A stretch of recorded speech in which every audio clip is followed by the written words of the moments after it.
Boa noite, está começando mais um programa Ponto de Vista. Eu sou o Rui Alves e apresento esse quadro de bate-papos do portal de notícias Boletim Goiás, feito em parceria com a produtora TC Multimídia.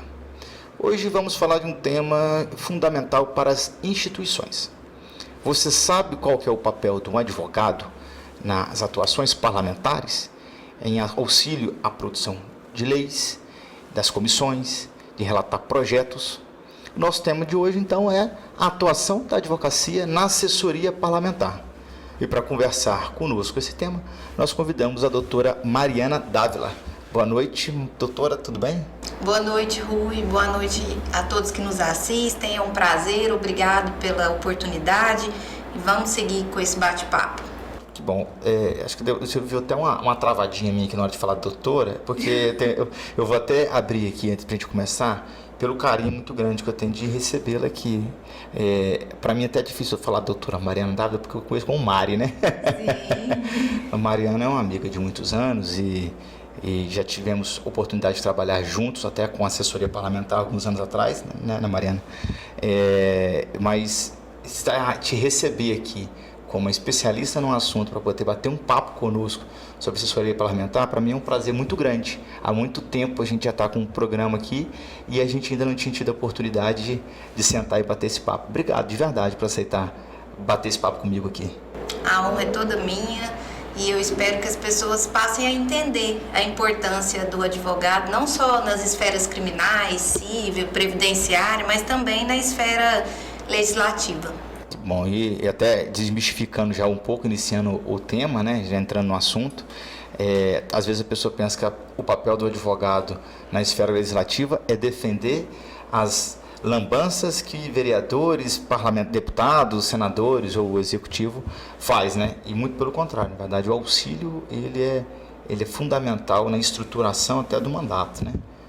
Sim, o advogado que atua, né, na esfera parlamentar, nas casas legislativas, ele desempenha um papel crucial na normatização, na elaboração de leis, de pareceres das comissões temporárias, das comissões permanentes de uma casa de leis e até na constitucionalidade das propostas, porque às vezes muitos textos eles são propostos e não estão de acordo à luz da Constituição, que é a Carta Magna do Brasil. Então todos esses projetos, esses pareceres, essas emendas, eles são instruídos por um advogado, por um técnico da área que normalmente é o advogado, porque muitas vezes o parlamentar ele tem um nicho, né, de assessoria política, assessoria administrativa, mas ele também precisa de uma assessoria técnica, que é uma assessoria jurídica, que é desempenhada pelo advogado, porque o procurador da Casa de Leis, ele atua como também é um defensor, um advogado, né? Mas ele atua principalmente nos pareceres com relação às proposituras que chegam do executivo, que são propostas pelos próprios parlamentares. Então ele não normatiza como o advogado na esfera parlamentar, né? Como assessor parlamentar. Certo, você já trouxe até um panorama pra gente aqui interessante, pra gente daqui já consigo tirar um monte de pergunta para te fazer sobre essas atuações. Você trouxe até que já de início, duas atuações do advogado dentro do legislativo, mas em ambientes distintos. Um procurador que atua na casa em relação a todos os projetos de leis e tudo que a casa apresenta, e a atuação até do advogado no gabinete parlamentar, né? Mas assim, eu aprofundei, a gente já entrou no tema, e eu nem te apresentei de fato, né? A doutora Mariana Dávila Cavalcante Arraes. Vou falar um pouquinho do seu currículo para as pessoas saberem quem é que está sentado aqui conversando com a gente.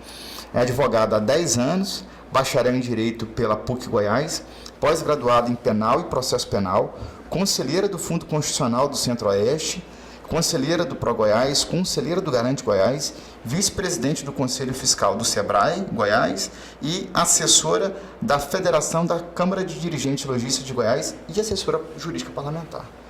É extenso o seu currículo, viu? Sim, eu tenho uma atuação, eu milito há 13 anos na Câmara Municipal de Goiânia, já assessorei 4 parlamentares, na própria Câmara. Eu entrei, na verdade, estagiária da Procuradoria e cheguei a chefe de gabinete. Hoje eu coordeno o jurídico da vereadora Cátia Maria, do PT, presidente do PT estadual de Goiás, e voltei, além de militar também no setor produtivo, que é um outro nicho que a gente pode conversar sobre isso depois. E ainda tem tempo de ser esposa e mãe do Pedro. E mãe do Pedro. Pedrinho, de 7 anos, e esposa do Rodrigo. Pois é, isso aí é mais uma atividade e que ocupa bastante, né? Ainda tem mais essa diferença, né, Mari, do trabalho da mulher, né? Que além de trabalhar fora, ainda tem o cuidado com a casa e com a família, né? Sim, e a mulher, ela é multitarefas mesmo. Então, eu consigo administrar todos essas demandas e esses trabalhos que eu desenvolvo. Então, eu tenho uma vasta experiência no setor, nas casas legislativas, né? Como assessoria parlamentar mesmo, e eu gosto muito, e eu me sinto muito realizada, porque eu gosto muito de política. E eu acho que a gente tem que estar inserido nesse cenário, como cidadão, como profissional, como mãe, como esposa. Nós devemos estar inseridos nesse cenário, né? Porque eles fazem parte da nossa vida, né? Eles deliberam, eles legislam, eles decidem todo o futuro da sociedade. Aqui só de telespectador não dá para funcionar, não pode ser assim. Temos que participar e cobrar, inclusive, né? Exatamente, porque senão nós ficamos à mercê, né, do sistema, que muitas vezes ele não é favorável para a sociedade. Então, voltando aqui um pouco mais à especificação da advocacia, né? Você conhece mais de 10 anos de experiência na advocacia e a sua bagagem já como assessora parlamentar de muito tempo. Trouxe aqui algumas questões do trabalho da advocacia dentro do ambiente legislativo e funções da casa. Assessoria, por exemplo, nas comissões. Fala um pouco sobre isso. O que são as comissões na casa, para quem está nos assistindo, e como é que é essa atuação? Qual é o papel do vereador nessa comissão e qual é o papel dessa assessoria jurídica para dar o respaldo que o vereador precisa? Então, eu vou falar da Câmara Municipal de Goiânia, que é onde eu atuo como assessora parlamentar, como advogada legislativa. Hoje a Câmara Municipal ela tem as comissões permanentes da casa e as comissões temporárias, além da mesa diretora, que também tem um papel muito importante na gestão ali da casa mesmo, né? Nas funções da Câmara. A vereadora que você presta serviço, ela compõe a mesa diretora da casa? Não, ela não compõe a mesa diretora, mas ela é membro da CCJ, que é eu costumo dizer que é a comissão mais importante Comissão da de casa, Constituição, Justiça e Redação. De Constituição, Justiça e Redação, porque ela analisa exatamente a constitucionalidade das proposituras, né? Tanto as proposituras que vêm do Executivo, né? Da Prefeitura, no caso de Goiânia, como dos próprios vereadores, porque o papel do vereador é fiscalizar e legislar. Então, ele propõe, muitas vezes, vereadores propõem matérias que não são constitucionais. Então, esse controle de constitucionalidade, ele é feito na CCJ. Né? Que por isso eu digo que é a comissão mais importante, mas eu não tiro o mérito das demais, né? Tem a comissão mista, a comissão de finanças, a comissão de educação, tem as ouvidorias na Câmara aqui, tem a comissão do meio ambiente, que a vereadora preside nessa legislatura, tem a comissão de saúde, assistência social, a comissão de cultura, de patrimônio público, de segurança, do idoso. Então são várias comissões que nós, advogados, assessores parlamentares da área jurídica, porque nós somos técnicos, prestamos esse serviço nos pareceres dessas, porque o projeto ele chega, o primeiro passo de um projeto, ele é lido em plenário. Depois que ele é lido em plenário, ele é encaminhado para a diretoria legislativa, que distribui esse projeto para a CCJ. A CCJ, antes de pautar o projeto, ele requer o parecer da Procuradoria da Casa. Aí a Procuradoria vai analisar a justificativa e também a constitucionalidade desses projetos, né? Depois o projeto ele segue para ser pautado na CCJ. O presidente da CCJ designa um relator, que é um dos vereadores membros. No caso, a vereadora que eu assessoro, ela faz parte, tem cadeira na CCJ. Depois dessa relatoria, o projeto volta para apreciação, para deliberação na CCJ. Aprovado, segue para a primeira votação em plenário. Certo. Depois ele vai para a comissão temática da casa, dependendo do assunto ali, né, do que versa aquele projeto. Depois da comissão temática, ele volta para a segunda votação em plenário. Aí é feito o autógrafo de lei, enviado para o executivo veta ou promulga aquela lei. Certo. Vetando, esse veto volta para casa, passa pela Procuradoria, é lido em plenário, passa pela Procuradoria, mesmo rito, e pela CCJ. A CCJ relata pela manutenção ou derrubada do veto, o vereador, e ele volta para o plenário para manutenção ou derrubada daquele veto. Certo. Ou dos artigos, porque o veto ele pode ser parcial, total, ou ele pode promulgar aquela lei. Então, é esse o rito do processo legislativo. Só que tem pautas, tem matérias que eles não vão para a CCJ. Quem avalia a constitucionalidade é a comissão mista. Como, por exemplo, a LOA, a Lei Orçamentária Anual. Sim. Quem analisa a constitucionalidade é a comissão mista. Projetos de resolução internas, que são de exclusividade da mesa diretora, também quem avalia, quem analisa é a comissão mista, que a minha vereadora que eu integro a equipe também faz parte. Certo. É interessante trazer essa pontuação do trabalho legislativo, pois após a aprovação do projeto de lei na casa e indo para o executivo para promulgação ou veto, a Câmara ela tem o poder de derrubar o veto do prefeito, né? Obviamente sendo justificado o porquê do veto juridicamente, da derrubada do veto, perdão, juridicamente, até porque o próprio executivo ele pode ingressar com uma ação direta de inconstitucionalidade se identificar que aquele projeto de lei aprovado e derrubado o veto pelos vereadores foi aprovado de forma inconstitucional, ou seja, ferindo o que é a Constituição, né? Então tem aí até o ponto da assessoria legislativa, que no caso ela foge do parlamentar, mas que acompanha o prefeito da cidade, por exemplo, o prefeito de Goiânia, né? Que analisa aquele projeto de lei como inconstitucional e faz a sua posição ou parecer, que é o papel dos procuradores do município, né? De identificar que aquele projeto ele é inconstitucional e encaminha de volta. Mas vamos lá, uma pergunta que fica.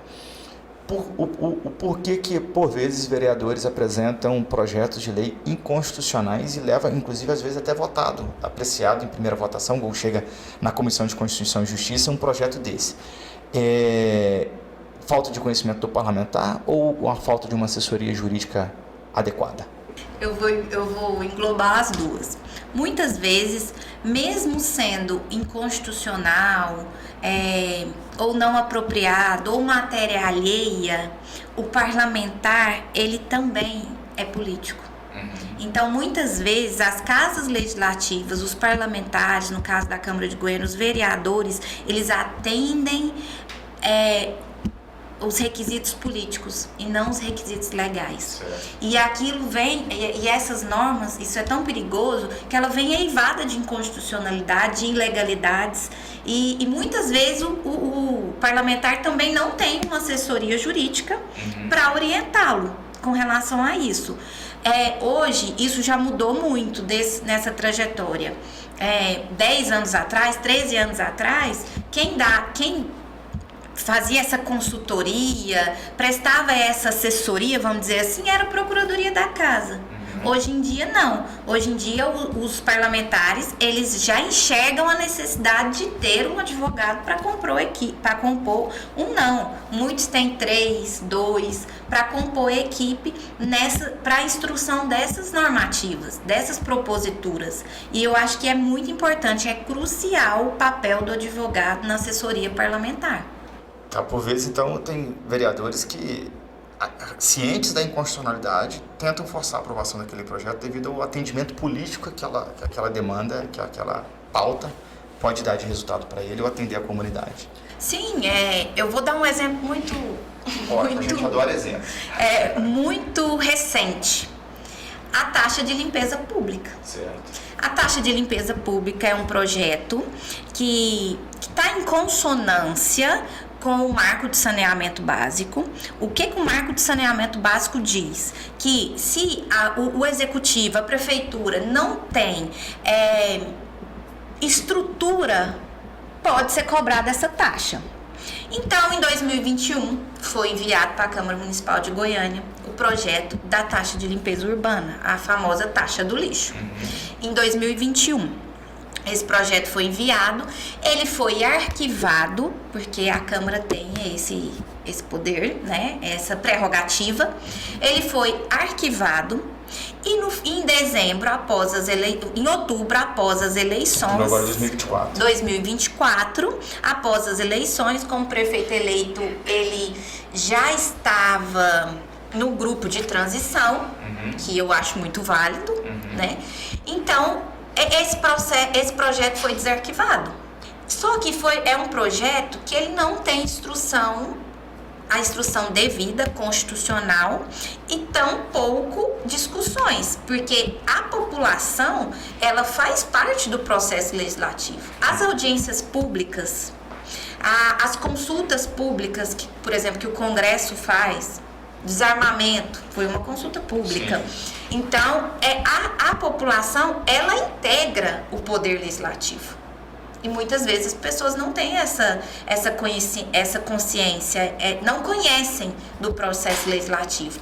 Então, a TLP, o Projeto de Lei 268 de 2021, foi desarquivado, foi aprovado na CCJ, foi encaminhado para a votação em plenário, aprovado a votação em plenário, foi encaminhado para a Comissão de Orçamento, Finanças e Economia. O procedimento, ele está em invade ilegalidades, além do projeto não ter os requisitos básicos para a instituição de uma taxa, de um imposto. Então, ele fere não só a Constituição, como o Código Tributário, como também o regimento interno da Casa. Certo. E esse projeto foi apreciado na Comissão de Finanças. As emendas foram votadas em bloco. O regimento permite, desde que se discuta a matéria e depois para votação. Elas foram votadas em blocos e sequer foram lidas. Certo. E toda essa reunião foi feita às portas fechadas, né? Que é presidida por um vereador e foi feita a portas fechadas. Na relatoria, que foi do vereador Ronilson Reis, que foi aditivada através de emendas. As emendas, elas são para mudar, para aditivar, modificar ou suprimir algo que já está na lei. Certo. Quando você altera a matéria, o projeto, aí deve ser apresentado um substitutivo. E esse substitutivo deveria ter sido apresentado pelo executivo, que é o autor da proposta, certo? Não foi. Pois bem, na relatoria ficou definido a base de cálculo, não ficou definidas as alíquotas. Então, que se vai se pagar de R$ 268 a R$ 1.600 de acordo com o valor venal e o tamanho do imóvel, que são os mesmos parâmetros, as mesmas bases do IPTU. Uma taxa, ela não pode ter as mesmas bases do IPTU, que é o imposto. Então, ela já está ferindo o Código Tributário. Além da legalidade, da transparência, tudo isso do devido processo legislativo que está elencado também na Constituição Federal. E essa taxa em Goiânia, ela foi aprovada também em segunda votação? E ela foi aprovada também em segunda votação, dia 20/12, e foi sancionada pelo ex-prefeito Rogério Cruz, e a cobrança para os cidadãos goianienses já inicia agora, dia 1º de abril.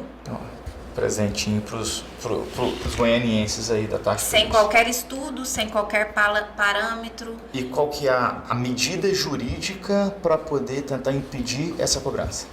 que um vereador pode tomar? Uma ação direta de inconstitucionalidade, que aí será pelo partido político, que tem legitimidade para tal, sindicatos, ou mandato de segurança. Certo. Porque tem um perigo iminente e tem o perigo in mora e a fumus bonis iuris, né? Então, a fumaça do bom direito e o perigo iminente. Certo. E aí, essa ação movida consegue travar essa taxa do lixo ou até derrubar esse projeto de lei? Sim.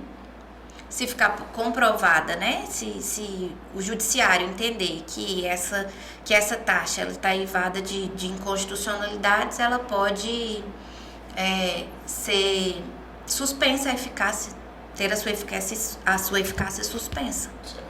Esse é um grande exemplo de um trabalho de uma assessoria jurídica em prol da defesa do cidadão, junto com o parlamentar, mas até de orientar, ou até de orientar aquele parlamentar que está votando a favor de um projeto inconstitucional, como esse exemplo colocado, e dizer que ele está seguindo fora a Constituição ou fora a legislação vigente no país a qual ele deve obedecer, né? Sim, então assim, são N exemplos e infelizmente hoje as casas legislativas, elas não atuam mais em observância à legislação. Uhum. Envolve muito interesse político. Isso é lamentável, porque eles foram eleitos para legislar e fiscalizar.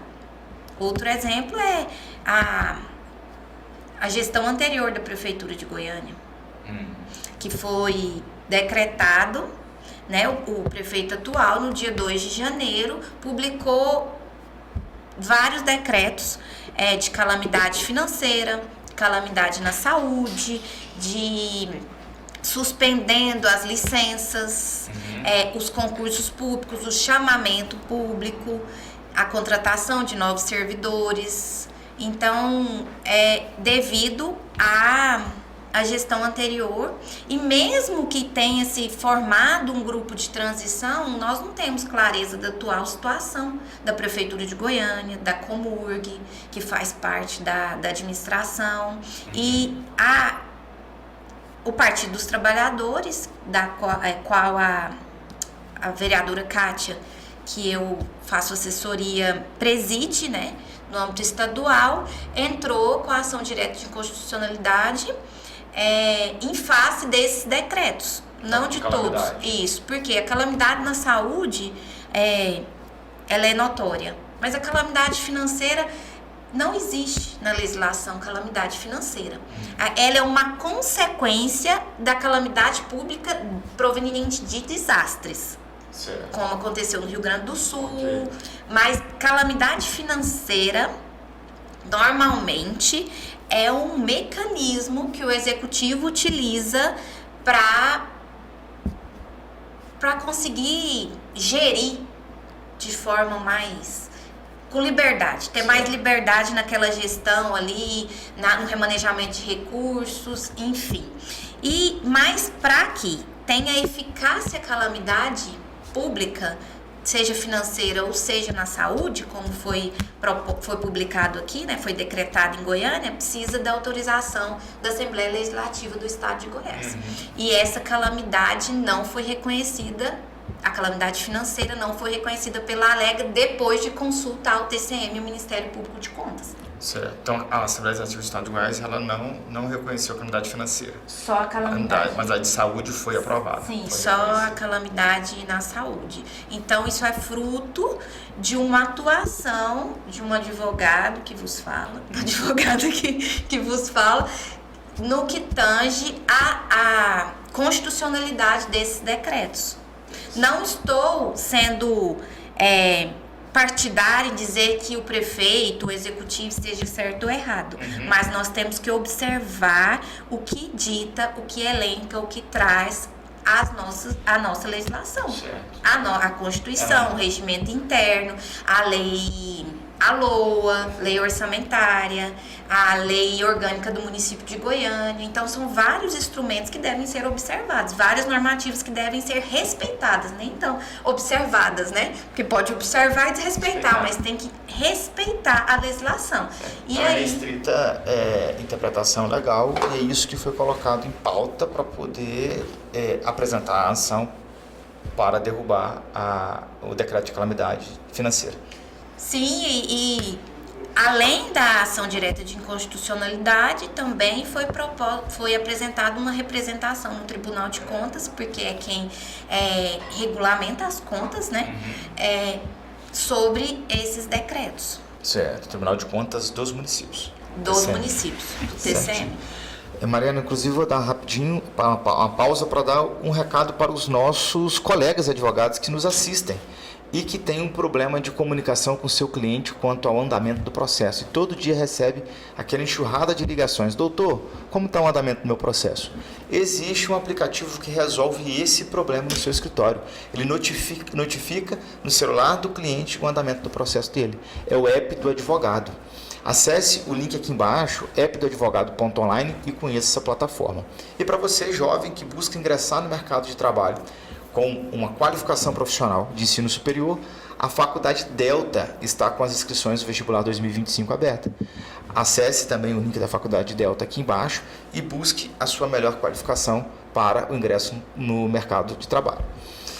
Mariana, quanto às dificuldades e desafios que o assessor parlamentar enfrenta, de repente algum espectador que está nos assistindo que está ingressando na carreira jurídica e tem esse sonho de ser um assessor jurídico parlamentar. Como você enxerga, obviamente para a visão da Câmara Municipal de Goiânia, né, mas assim, como você enxerga os desafios que o advogado legislativo ele tem em assessorar os parlamentares? O advogado legislativo, ele desempenha uma função técnica, né? Diferente do assessor político, do assessor administrativo, enfim. Mas ele também tem que ter esse conhecimento. Certo. Ele tem que ter conhecimento político, ele tem que ter o conhecimento administrativo também, faz parte. E o essencial, o crucial para desenvolver um bom trabalho como assessor parlamentar é conhecer a tramitação, o regimento interno daquela casa, da casa legislativa, porque embora eles sejam parecidos, eles não são iguais. Um exemplo, na Câmara Municipal de Goiânia, o pedido de vistas ele é votado. Certo. Na Alego, na Assembleia Legislativa, esse pedido de vista, ele interrompe a tramitação e ele não é votado, porque eles entendem que o parlamentar, o deputado, tem esse direito. Tem a prerrogativa para isso. Então, explicando um pouquinho, então, o pedido de vista é quando um projeto está sendo votado e um parlamentar fala, eu quero vistas desse projeto para poder analisar ele melhor. Isso. Aí na Câmara Municipal depende de uma votação entre os pares para aceitar o pedido de vista daquele colega ou não.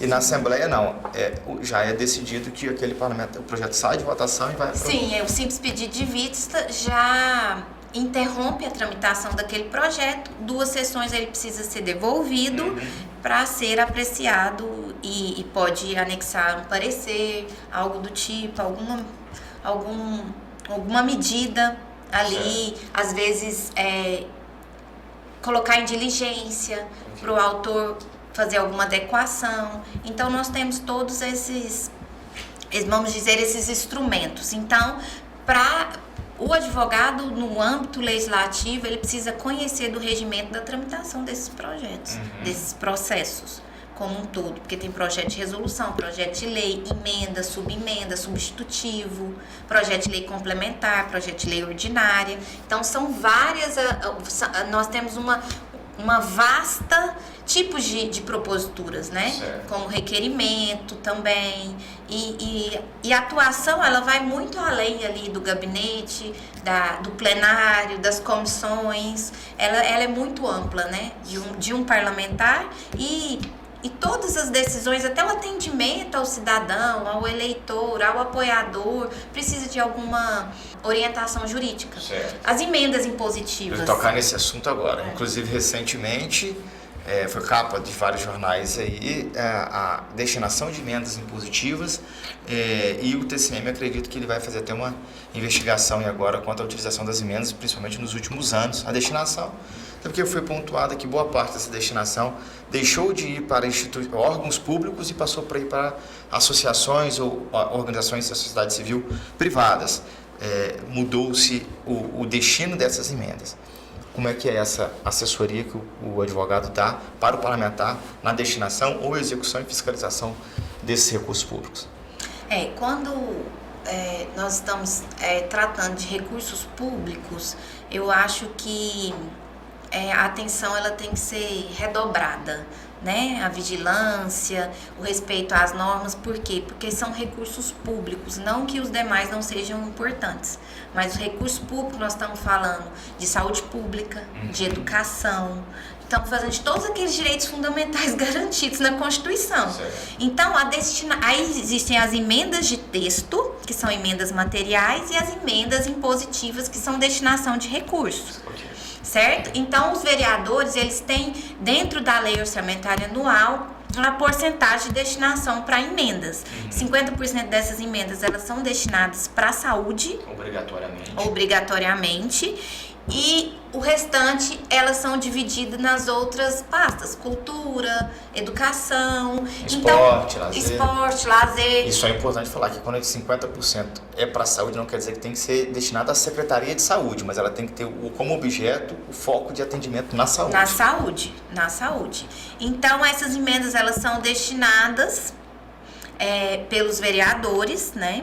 Eles fazem uma seleção ali do que eles acham importante, às vezes, assim, em consonância, às vezes não, muitas vezes em consonância com a atuação dele, porque às vezes tem um parlamentar que é da área da saúde, então ele tem uma atuação maciça, uma atuação maior na saúde do que na educação, embora o parlamentar atue em todas as áreas, né? Ele fiscaliza e legisla no município como um todo.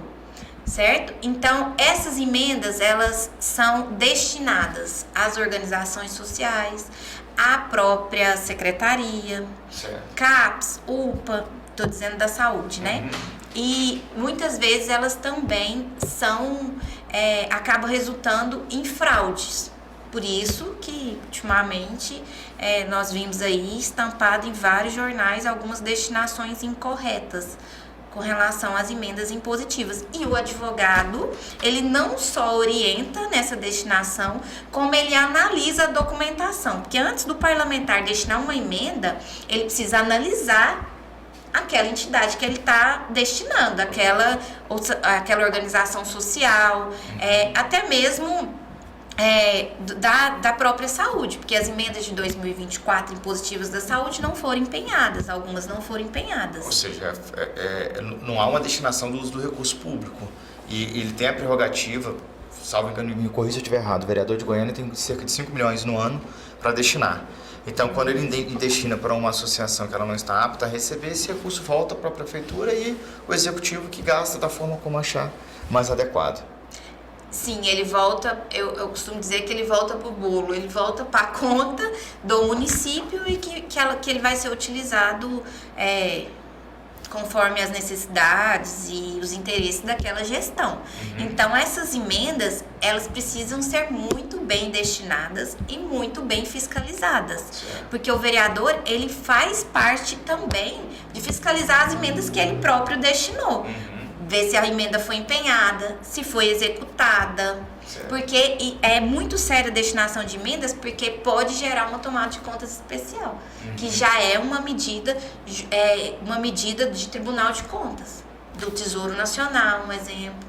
Então, essas emendas, elas precisam ser muito bem analisadas e acompanhadas. E o advogado, ele faz esse papel também, de acompanhar a destinação e a execução dessas emendas impositivas. E posterior a sua prestação de contas. De contas dessas emendas, porque não é só gastar, a gente também tem que prestar conta do dinheiro, porque nós estamos falando de recursos públicos, que envolve a vida das pessoas. Ou seja, a destinação da emenda é feita pelo parlamentar e definição de se ela será paga ou não é pelo executivo, pela análise da documentação que a associação pode apresentar. Todavia, é papel também do vereador acompanhar e conseguir destinar para associações que ele previamente já faz uma análise documental dessa associação, se está apta, está adequada e se ela tem ética ou moral para poder executar essa emenda, né? Exatamente. Certo.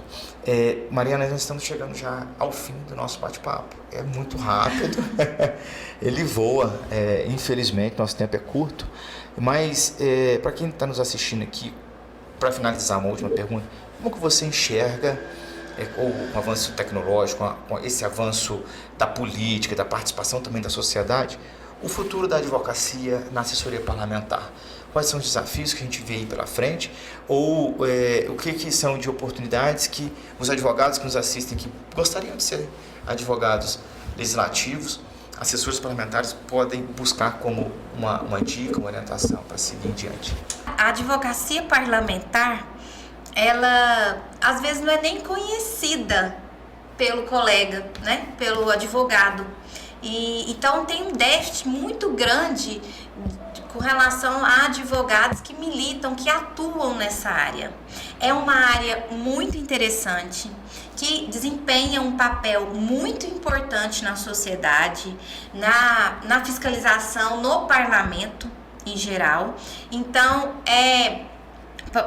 um exemplo, nós vemos rotineiramente várias especializações. E é muito raro ter uma especialização em processo legislativo. Certo, concordo plenamente. Em processo legislativo, por quê? Não sei se porque não tem muito interesse, ou às vezes não acha que seja um ramo rentável, mas é muito importante na construção de um parlamento em consonância com a legislação. E você hoje, como coordenadora, inclusive, jurídica de uma assessoria parlamentar no gabinete, encontra dificuldade na contratação de profissionais para auxiliar no trabalho legislativo? Estamos em processo de contratação, eu digo o gabinete parlamentar da vereadora, e essa seleção, nós encontramos dificuldades nessa seleção devido à pouca experiência dos advogados na área legislativa. Não tem advogados que conheçam e que militam só na área legislativa. Certo. Muitos advogados que militam na área legislativa também militam em outras áreas.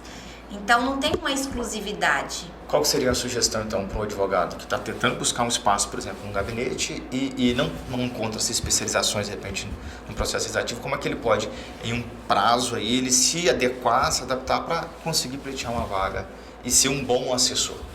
Ele tem que conhecer dos regimentos e das tramitações das proposituras, da casa de leis que ele vai integrar. Isso já é muito importante, é um passo,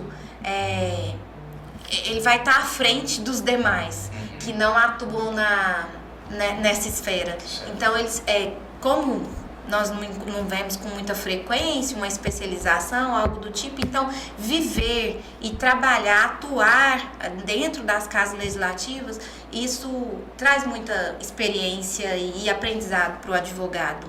E venham, é uma área muito interessante, que tem poucos profissionais, que carece de profissionais para atuar nessa área e que desempenha um papel crucial, não só ali dentro da Casa Legislativa, mas para a sociedade, em todas as esferas, né?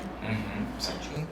Doutora Mariana, muito obrigado pela sua participação. Antes de encerrar, só deixa aqui, para quem está nos assistindo, o seu contato em rede social. Quem quiser conhecer um pouquinho mais do trabalho que você desenvolve, que seja lá no setor produtivo ou como assessora jurídica, alguma movimentação, alguma postagem, ou tirar alguma dúvida também, alguém que está nos assistindo quer um espaço e de repente se vê qualificado a trabalhar, para entrar em contato contigo.